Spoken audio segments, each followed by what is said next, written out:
Assalamualaikum warahmatullahi wabarakatuh.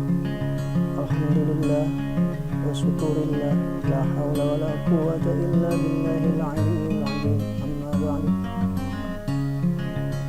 Siswa dan siswi sekalian, anak-anak Bapak yang Bapak banggakan, pada pertemuan kali ini atau pembelajaran kali ini kita akan mengambil tema itu bab 4 dengan materi dengan ibadah korban. Mari kita saling berbagi. Untuk kelas 9 semester ganjil ya. Sebelum kita memulai pembelajaran pada hari ini, marilah kita sama-sama membaca basmalah dan berdoa. Bismillahirrahmanirrahim. Rabbi billahi robba wa bil islami dina wa bi muhammadin nabiyya wa rasulah Rabbi zidni ilma warzuqni fahma birahmatika ya arhamar rahimin. Amin. Semoga pembelajaran kita pada hari ini dapat bermanfaat.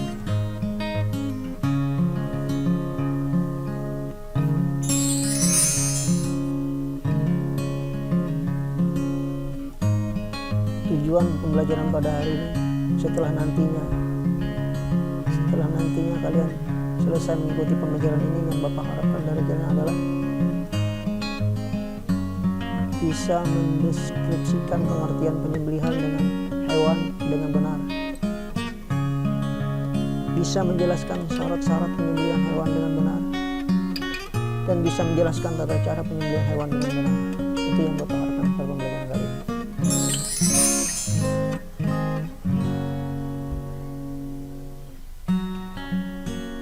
Perlu Bapak ingatkan sebelum kita melanjutkan pembelajaran, perlu Bapak ingatkan kepada kalian untuk selalu melaksanakan ibadah sholat dan menjaganya, jangan sampai lupa. Meskipun kita ini bukan orang baik, tapi insya Allah dengan sholat kita, insya Allah sholat yang akan menjadikan kita menjadi orang yang baik. Amin. Ini adalah serangkaian kegiatan pembelajaran kita pada hari ini. Selanjutnya, pengertian dari korban itu adalah, korban menurut bahasa berasal dari kata qarraba yaqrabu qurbana, yang berarti dekat. Sedangkan menurut istilah, korban adalah ibadah dalam bentuk melaksanakan penyembelihan hewan tertentu atas dasar perintah Allah Subhanahu wa taala dan petunjuk Rasulullah sallallahu alaihi wasallam, dengan harapan dapat mendekatkan diri kepadanya.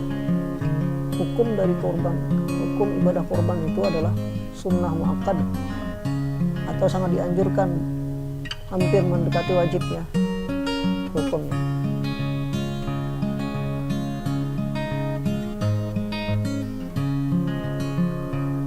Selanjutnya ini ada perintah renungkanlah dengan melihat gambar dan perhatikan, itu ada sikap mulia. Sikap mulia dari pembelajaran ini adalah manifestasi dari kisah Nabi Ibrahim alaihissalam dan putranya Ismail dalam berkorban, yaitu memiliki kepedulian kepada sesama, empati kepada orang lain, memiliki rasa syukur kepada Allah Subhanahu wa taala atas semua nikmat dan karunia-Nya, serta ketaatan kepada Allah dan Rasul-Nya.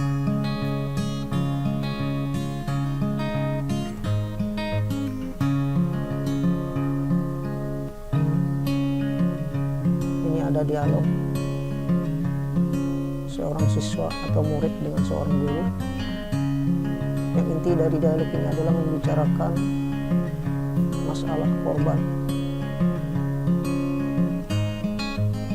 yang akan dilaksanakan di sekolah mereka.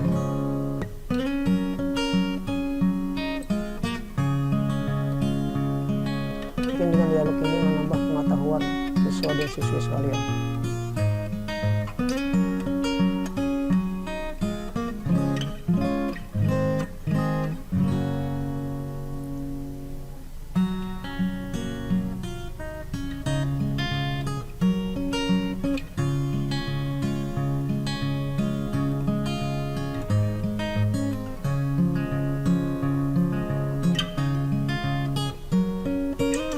Perhatikan baik-baik gambar ini,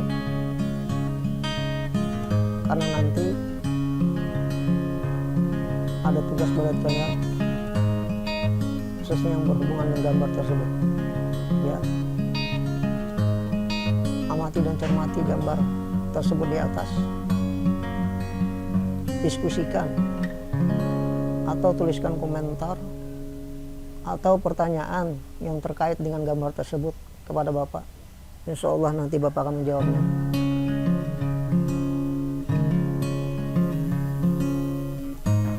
Pada materi korban kali ini ada 4 hal yang akan kita bahas. Yang pertama itu ketentuan orang yang menyembelih. Ketentuan orang yang menyembelih itu adalah yaitu beragama Islam, itu pasti. Jadi kalau orang bukan agama Islam, dagingnya haram untuk kita konsumsi. Yang dia itu menyembelih dengan sengaja, tanpa paksaan atau dalam keadaan mabuk, ya. Yang ketiga itu penyembelih itu balik dan berakal. Balik itu sampai umur, berakal itu orangnya tidak gila, ya, akalnya masih waras. Penyembelih itu membaca basmalah, sudah pasti.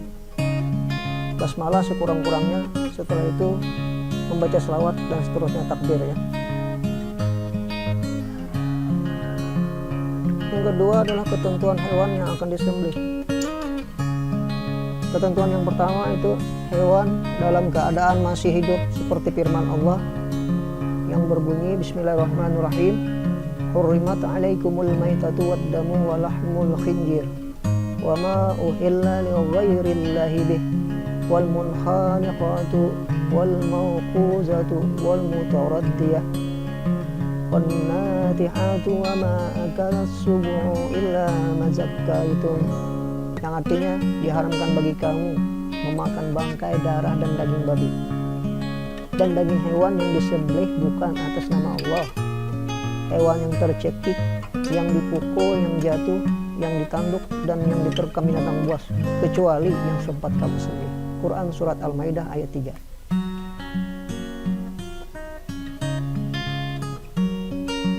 Yang kedua, hewan tersebut termasuk jenis hewan yang halal, ya sudah pasti. Itu perhatikan jenis hewan yang halal yang akan dijadikan korban. Itu salah satu contohnya pada gambar.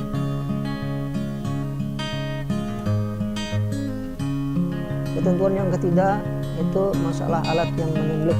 Ketentuan alat penyembelihnya yang itu tajam dan dapat melukai.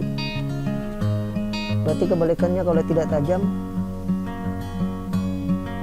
menyakiti yang korban, ya. Yang kedua, tidak terbuat dari tulang, kuku atau gigi.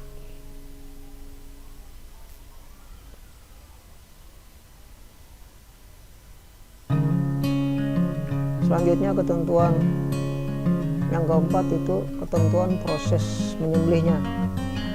Prosesnya bagaimana?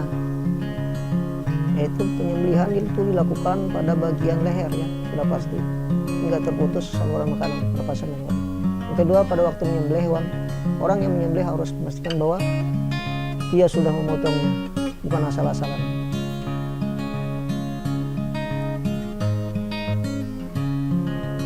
Jadi kesimpulannya termaktub di dalam fungsi pelaksanaan ibadah korban itu sendiri. Fungsi yang pertama itu sudah pasti mendekatkan diri atau takarrub kepada Allah Subhanahu wa taala. Yang kedua, menghidupkan atau melaksanakan sunnah Rasulullah SAW. Yang ketiga, menumbuhkan sikap kepedulian sosial. Yang keempat, meningkatkan kesadaran diri untuk memiliki jiwa berkorban di jalan Allah Subhanahu wa taala. Itu adalah fungsi pelaksanaan ibadah korban dan pemberian kita pada.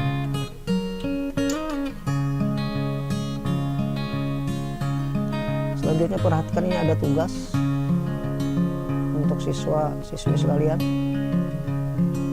Semoga kalian dapat menjawabnya dengan menyimak dan memperhatikan penjelasan dari Bapak masalah yang di atas tadi. Tugasnya ada 4. Silakan kalian kumpul nanti. Jawabannya bisa di WA Bapak, ya.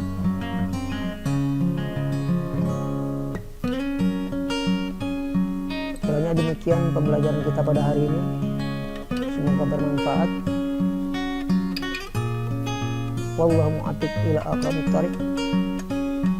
Assalamualaikum warahmatullahi wabarakatuh.